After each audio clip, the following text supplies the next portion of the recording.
Muy buenas tardes, buenos días, queridos hermanos. Pues bueno, ya es martes 22 de abril de la octava de Pascua. Seguimos, bueno, viviendo la tristeza de la partida el día de ayer de nuestro queridísimo Papa Francisco, pero es el Papa de la misericordia, el Papa de la esperanza. Entonces, tenemos que seguir con mucha alegría y de hecho las lecturas de hoy algo nos van a decir sobre todo el Evangelio.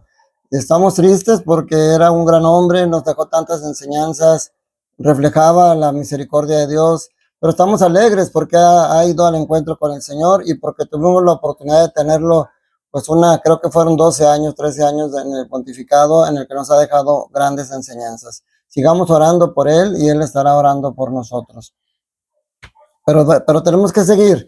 Y hoy estamos hablando, Hechos de los Apóstoles, capítulo 2, versículos de 36 al 41, donde nos sigue presentando Lucas el crecimiento de la iglesia, el nacimiento de la iglesia, cómo los discípulos ahora nos está hablando en el día de Pentecostés, el día que reciben el Espíritu Santo y cómo sale Pedro primero, pero junto con los 11. Ayer veíamos cómo empieza el discurso y hoy vemos cómo termina este primer discurso de Pedro de una manera muy hermosa. Porque Pedro sigue hablándoles de ese querigma, de ese encuentro con Jesús, de ese reconocimiento de Jesús como el Mesías. Dice, sepan todo Israel con absoluta certeza. Dice que Dios ha constituido Señor y Mesías al mismo Jesús, dice, a quien ustedes han crucificado. O sea, ya desde ayer veíamos cómo les empieza a hablar de cómo fueron insensibles, de cómo se equivocaron en la decisión que tomaron. Y hoy dice que estas palabras les llegan al corazón. Se empieza a conmover la gente, a decir, oye, después de todo lo que vimos, después del centurión que dijo de verdad, este era el Hijo de Dios, tantas cosas que los hacen pensar, que le preguntan a Pedro, ¿qué tenemos que hacer, hermanos? Le dice a Pedro y Juan. Importantísima pregunta. Y Pedro responde, lo que tienen que hacer es una purificación, pero es una purificación doble. Primero una purificación personal, que implica la conversión, y luego una purificación purificación sacramental a través del bautismo. Y nosotros como católicos vivimos las dos. Para que sea la conversión personal es necesario la sacramental. El bautismo sobre todo porque, como aquí lo dice, arrepiéntanse y bautícense en el nombre de Jesucristo para el perdón de los pecados y recibirán el Espíritu Santo. Eso es lo que tenemos que hacer. Dice arrepentirse y bautizarse en el nombre de Jesucristo, porque con el bautismo recibimos el Espíritu Santo, que es el que nos va a impulsar a esa conversión personal, la que nos va a impulsar a ser personas diferentes, porque le dice muy hermoso las palabras de Dios, porque recordemos que el día de Pentecostés él hablaba y había mucha gente de muchas lenguas y todos le entendían. Pues dice, las promesas de Dios valen para ustedes y para sus hijos, y también para todos los paganos que el Señor Dios nuestro quiera llamar, y aunque estén lejos. O sea, todos nosotros somos partícipes de esta conversión. Y fue tan importante, tan impactante esta primera predicación de Pedro, que dice, pónganse a salvo de este mundo corrompido. Y dice, los que aceptaron las palabras se bautizaron, y aquel día se les agregaron unas 3,000 personas. Fíjense qué interesante, 3,000 personas en una sola homilía, en una sola predicación. Ya quisiera yo que en estas predicaciones podamos convertir a un buen número de personas, pero estamos haciendo la lucha y ustedes me están ayudando compartiendo estos videos. El Evangelio de Juan, capítulo 20, versículos del 11 al 18, algo por ahí va la cosa. Les decía, estamos tristes por la muerte del Papa Francisco, pero recuerdo una ocasión que fui a otra parroquia que me invitaron a hacer una celebración y dentro de las intenciones de difuntos había una señora que su marido creo que tenía 5 años, no me acuerdo cuántos de haber muerto, y me decían las personas, miren, esa señora que está ya vestida de negro es la esposa de esta persona que son miembros de la comunidad. El señor murió hace creo que 5 años. Desde entonces la señora ha perdido la alegría, desde entonces viste negro, desde entonces no se ha quitado el luto. Y eso no es posible, no es posible. Nosotros que somos cristianos, que creemos en la misericordia de Dios y que creemos en la Pascua del Señor, podemos sufrir, por supuesto, hay que vivir el dolor y el sufrimiento de la partida de un ser querido, pero en la esperanza. Y en el caso del Papa Francisco, pues precisamente este año, él nos hablaba de la esperanza del reencuentro final. Entonces empieza diciendo el Evangelio, María se había quedado llorando junto al sepulcro de Jesús. ¿Cuántas personas como esta señora que les comento nos quedamos llorando frente al sepulcro de nuestro ser querido? Aún y cuando estemos viviendo supuestamente nuestra vida, vamos a trabajar, seguimos, y sin embargo parece que todavía estamos llorando ante el sepulcro de nuestro ser querido. No podemos quedarnos llorando. Dice, sin dejar de llorar, se asomó y vio el sepulcro y vio 2 ángeles vestidos de blanco. Fíjense, aquí vienen 2 diálogos de María Magdalena. Un diálogo lleno de emoción, lleno de sentimiento, lleno del sufrimiento de una persona que ama y que ha perdido a esa persona que ama. Porque dice, y aquí queda muy claro, y eso lo va a entender después María, lo que yo les explico en las exequias, una mala manera de expresar cuando cuando muere una persona, decimos que hemos perdido un ser querido. Y yo les digo, es que no hemos perdido, porque está incorrecto utilizar esa palabra, decirle a una persona, lamento tu pérdida. No, es que no ha perdido. Porque ¿qué significa el perder algo? Cuando traemos algo perdido, queremos decir que no sabemos dónde está, por eso lo tenemos perdido.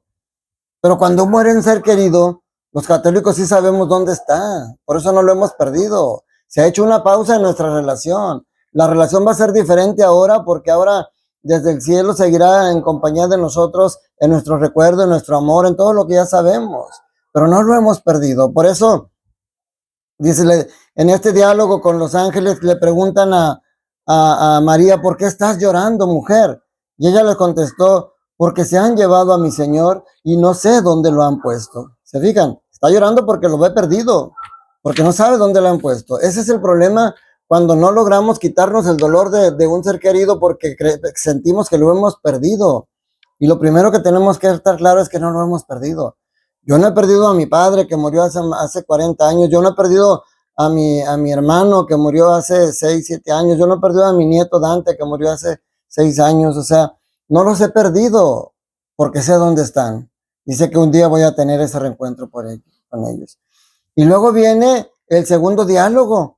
El diálogo de Jesús directamente con María Magdalena. Un diálogo cortísimo. Solamente 2 palabras iniciales. María y el Rabuní. Esas 2 palabras son las centrales de este diálogo, porque le empieza diciendo Jesús, mujer, ¿por qué estás llorando? ¿A quién buscas? Claro que Jesús lo sabe todo, pero dice, creyendo que era el jardinero, le respondió. Esto también es importante, mis hermanos, y lo vamos a ver mañana, si Dios quiere, cuando veamos los discípulos de Maús. Nosotros tenemos a Jesús caminando a nuestro lado y no lo reconocemos.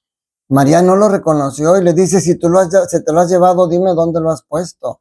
Y luego viene el centro de ese diálogo, porque hasta ahí María estaba dialogando con una persona que no sabía que era Jesús. Pero en el momento que le dice María y ella le contesta Rabuní, esas 2 palabras encierran un gran simbolismo. ¿Qué significa? Lo que yo he dicho siempre, que no lo inventé yo obviamente, que así como el diablo conoce tu nombre, pero te llama por tu pecado, Jesús conoce tu pecado, pero te llama por tu nombre. Jesús conoce los pecados de María Magdalena, por supuesto, dice el Evangelio que le expulsó 7 demonios. Él conoce sus pecados y sabe que ahorita que está incrédula, que está dudosa. Jesús sabe todo eso, pero no le llama. No le dice, a ver, mujer incrédula, ¿por qué lloras? No, le dice María. Así a ti y a mí, mi hermano, Jesús nos llama por nuestro nombre a pesar de conocer nuestro pecado, porque ese pecado no impide que nos siga amando. Y entonces la respuesta de María Rabuní es reconocerlo. ¿Qué es lo que pasa? Lo que va a pasar también con los discípulos de Maús, nada más que en otro momento más crucial, que es en la Eucaristía. Pero aquí María lo reconoce y le dice Rabuní. Y entonces, después de ese proceso de no conocerlo y luego ya hablar con él, tener ese encuentro personal con él y reconocerlo, viene el envío. Y esto es algo muy curioso, mis hermanos. Ya hemos dicho que en la cultura judía, para darle mayor cumplimiento a un juramento o a un testimonio, tiene que ser mínimo 2 o 3 personas. Una sola persona no es suficiente para considerar verdadero lo que dice, pero si son 2 o 3, es válido. Y aquí Jesús lo manda solamente a ella y luego a una mujer. En el evangelista Lucas, si mal no recuerdo, de los sinópticos, les dice que son varias mujeres las que van, pero son mujeres, las mujeres no tienen credibilidad.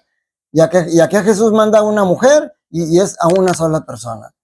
Pero porque Jesús quiere que ella sea la que le lleve la noticia a los que van a dar el testimonio más directo con toda la gente, que son los apóstoles. Por eso le dice ella, déjame ya porque todavía no he subido al Padre. Ve a decir a mis hermanos, subo a mi Padre que es su Padre y a mi Dios que es su Dios. Y luego dice María Magdalena se fue a ver a los discípulos para decirles lo que había visto. O sea, esto es algo muy hermoso y nos deja grandes enseñanzas, mis hermanos. Este tiempo de Pascua, esta octava pascual, que es un domingo de 7 días y que luego se va a convertir de 50 días porque toda la cincuentena pascual vamos a estar hablando de lo mismo, de la resurrección del Señor. Sigamos orando por nuestro querido Papa Francisco y orando a Dios, nuestro Padre, para que mueva los hilos, los pensamientos y los corazones de todas las personas, de los cardenales, y que los mueva para elegir un papa adecuado como siempre ha sido. Los 3 papas últimos muy diferentes, el Papa Juan Pablo II muy diferente al Papa Benedicto, diferente al Papa Francisco, pero cada uno han enriquecido a la Iglesia con cada uno de los carismas que Dios le ha dado. Sigamos en oración, mis hermanos, y seguimos creciendo juntos en el amor de Dios. Que la bendición de Dios Todopoderoso, Padre, Hijo y Espíritu Santo, descienda sobre ustedes, sus familias, trabajos, escuelas y permanezca para siempre. Que tengas un día lleno de amor de Dios. Te mando un fuerte abrazo.